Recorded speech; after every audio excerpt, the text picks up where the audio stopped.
The Russian Revolution. It was the people's final straw against the royal family who ruled over Russia for centuries.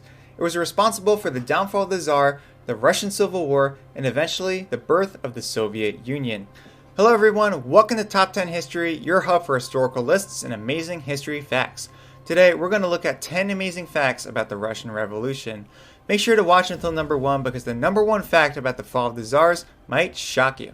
Before we begin, if you're new to the channel, make sure you subscribe to the channel with notifications on because we release a new historical top 10 list every single day. Also, make sure to smash that like button. Alright, let's get right into the video. Number 10. The industrial working class. A major reason why the Russian population eventually revolted is because they were extremely unsatisfied with everyday life living in Russia under the Tsar. And there wasn't any group of people more dissatisfied than the industrial working class. The life of a Russian peasant was absolutely horrific.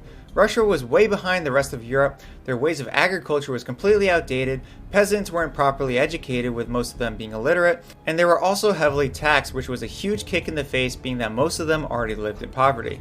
All the while, the wealthy landowners were profiting off of the starving backs of the peasants without doing any labor themselves. And because of the Industrial Revolution, urban areas began to get way overcrowded, forcing industrial workers to live with one another with very unsanitary conditions.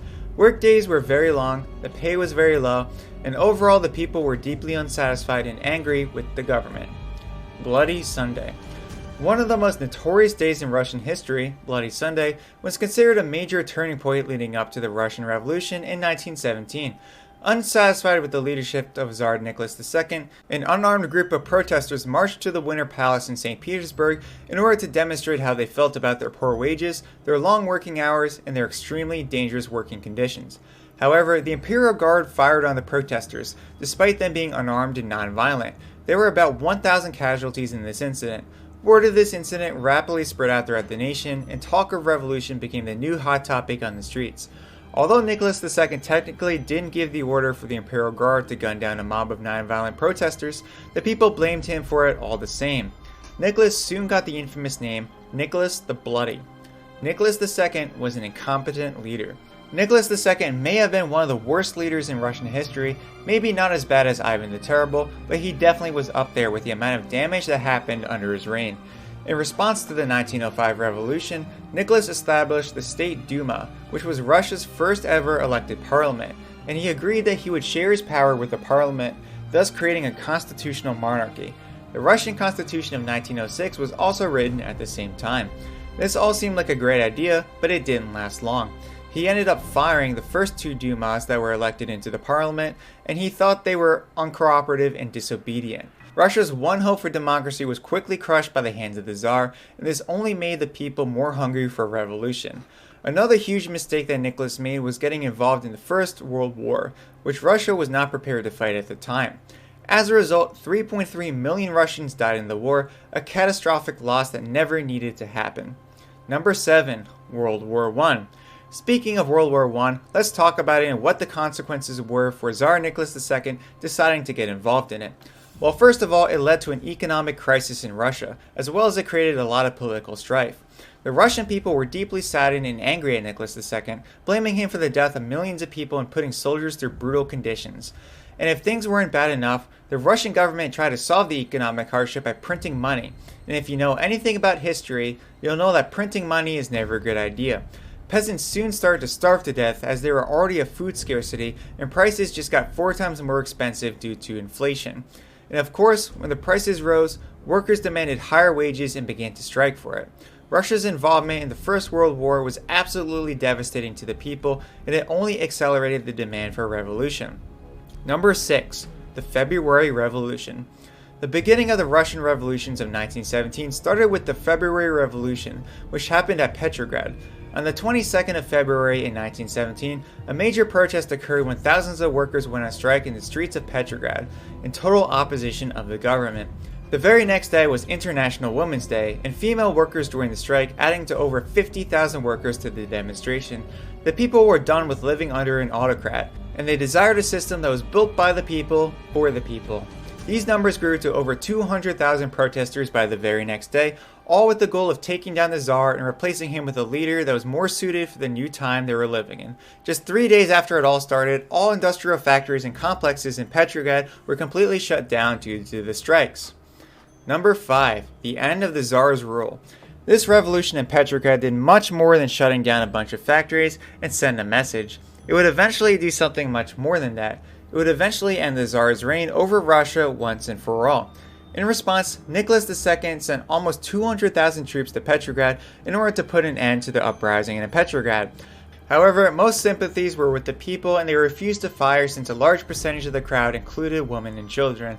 But some soldiers did open fire on the ground, killing hundreds of demonstrators. But what is very unfortunate for Nicholas is that tens of thousands of soldiers started to defect and join the revolution. The Tsar no longer had the upper hand, as his army was now against him. The Tsar was forced to give up his power, ending the reign of the Tsars forever.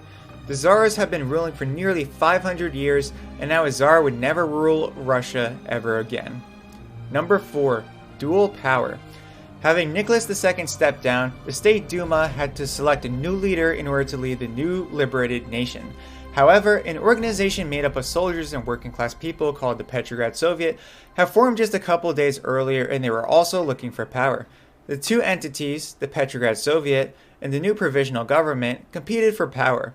This became to be known as Dvoye vlasti, or dual power, as there were two different ideologies that were competing for the control of Russia.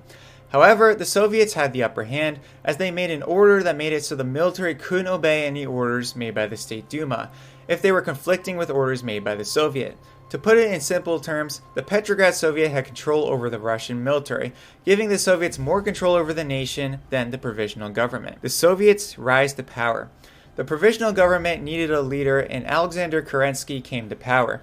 The Russian people hated that government got involved with the First World War and desperately wanted to leave. However, Kerensky continued to stay involved in the war, which was an extremely unpopular decision. The Soviets, however, were in favor of Russia withdrawing from the war, causing the public to side with the Soviets, rather than the provisional government. This caused the Soviets and Bolsheviks to rise to power, as the people were on their side, causing them to have more power than the government. Eventually, the Soviets and Bolsheviks joined sides to form the Communist Party of the Soviet Union, the leader of which was the notorious Vladimir Lenin, who would eventually become the first premier of the Soviet Union. He had just returned from an exile in Switzerland and came back intending to take his country back. Number 2. The October Revolution. Vladimir Lenin was an outspoken Marxist. His entire ideology came from the teachings of Karl Marx.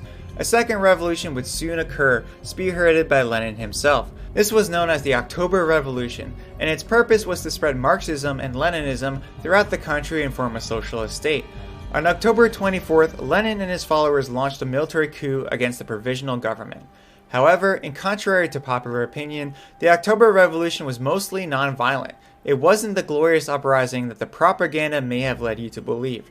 This coup met with very little resistance, and the Soviets were able to occupy government buildings and other important areas without any fighting or backlash.